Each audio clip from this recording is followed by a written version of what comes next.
Okay, last time I changed the trigger return spring for 8 pound and then 9 pound hammer spring.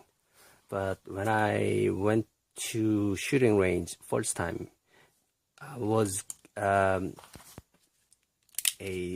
single action, no problem, 100% and shooting fine. But when I switched to double action, and I was getting a light primary strike, so I changed back to 10 pound, and then the freedom munition was fine, but my full power load PPU ammunition, this is strongest full power load I can find with and this one or Underwood. I mean, Underwood is same power factor, but twice more expensive. So I like to buy American-made ammunition, but well, it's half price. So when I'm shooting with this one, 125 grain and then 158 grain, 125 grain and this 158 grain magnum power, and shooting height is on a point of impact is the same location, but heavier, slower grain ammo was shooting a little bit higher, like about an inch higher. So I'll stick with this one, 30th special. I have a Smith & Wesson, probably stick with that gun. This one fits perfectly with that gun. But when I'm shooting if I want to go lighter, go with this one. If I want a full power load, I want to go this one, and then it'll be same impact. And then what happened was I had to change to 11 pound. I shot about 50 rounds. I got one light primer strike with this ammunition. So I'm gonna just stick with the 11 pound spring, and I'll show you one. This is this ammo. A casing is a little thicker than freedom munition. If you look at it, it's comes out very clean. That means it expands it when a bullet comes out. But since this is thicker, it doesn't expand as a thinner casing, and comes out really dirty. Even back is dirty, and all black suits and smokes and all over. And then if you see this one,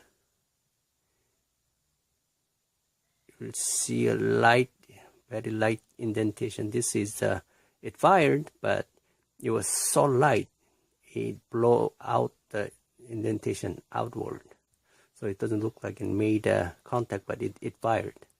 So I found one interesting. This one, all the other one has a deep indentation like this one.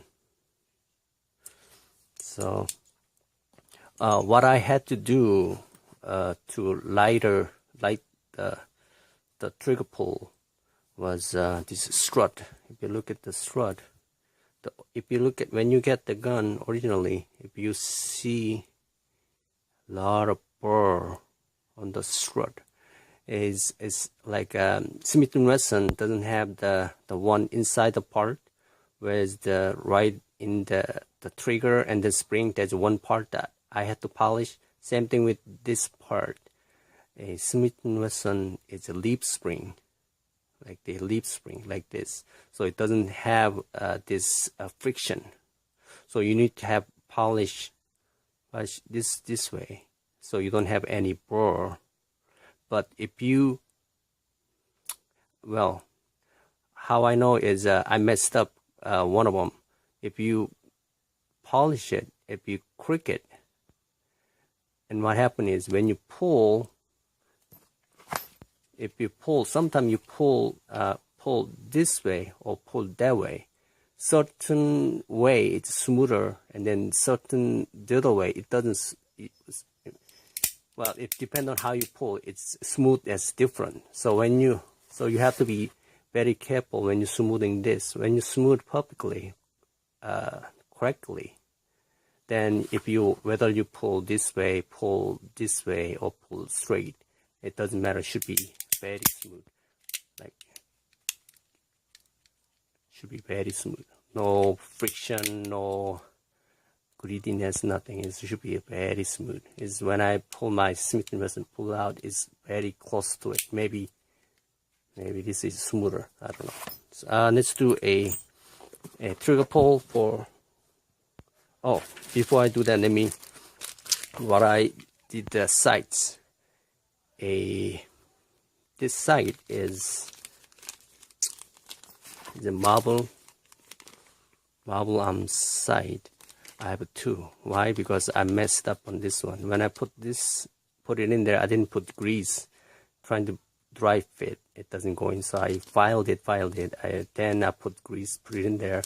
Then it was moving just a little bit. I don't want that to happen. So I bought another one, and then I put grease and put it in. It just pop it in without any filing. And if you go to Brownell, there's only two different size, medium and high. But if you go to Midway USA, they sell three different heights: low, medium, and high. This is lowest one. It's for 3/10 Ruger pistol green. It's supposed to be for a Super Blackhawk, but it fits on Super Blackhawk and GP100 is same sight anyway, same height anyway. And this one, put it in there, very bright compared to GP100 Champion or GP100 a 22 long rifle one. That one is because the side is closed, so light is coming from the side. It's not that bright. Only the light coming from the top make it bright. But this one is all open, so it's very bright. And I changed the sight at the back. I changed the smallest one, thinnest one, to this one. Ruger rear sight blade Mark II target with the 10-inch bull barrel, and this one, put it in there. What? And then it's look at the. Let me see. It's see how big. Has just enough light coming through between that front side, so I was able to shoot 25 yard consistently in 5-inch group, maybe less. And let's do the trigger pull one last time.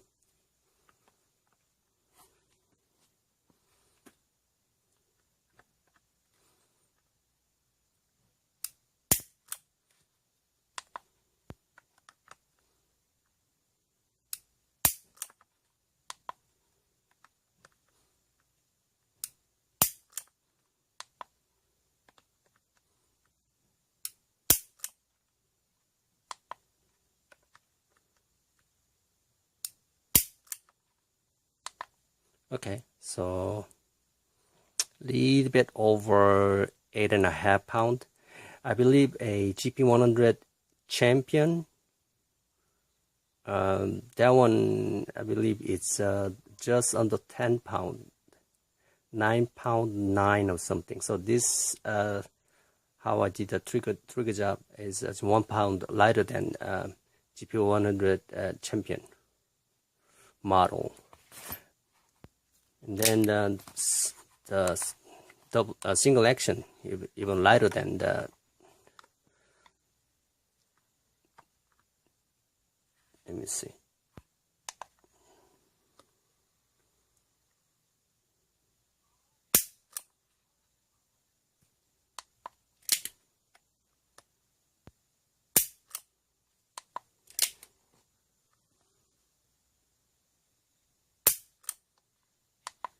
well, I don't want to keep going, but it's under 3 pounds, so about 3 pounds, just tidbit lighter than 3 pounds. It's almost like a single action Black Hawk or single action Vaquero. If you do that trigger job on that one too, you can down to about lower than 3 pounds, 3.5 pounds. So this is perfect. It's just smooth and fantastic target practicing shoot. I don't think you can carry this around in your pocket, but if you want for fun gun to shoot in the range, I think this is one of the best gun for target practicing gun. It's really nice.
This one looks easier.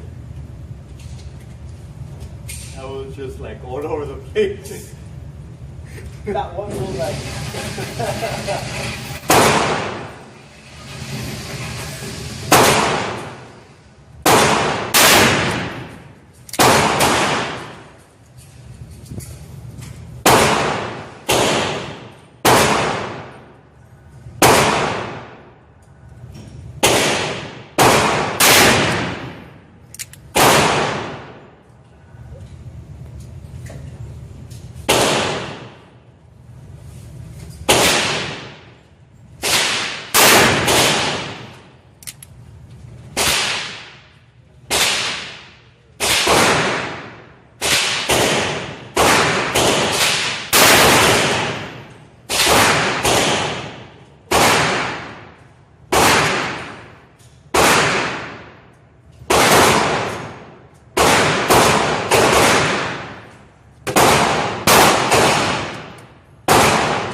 I know.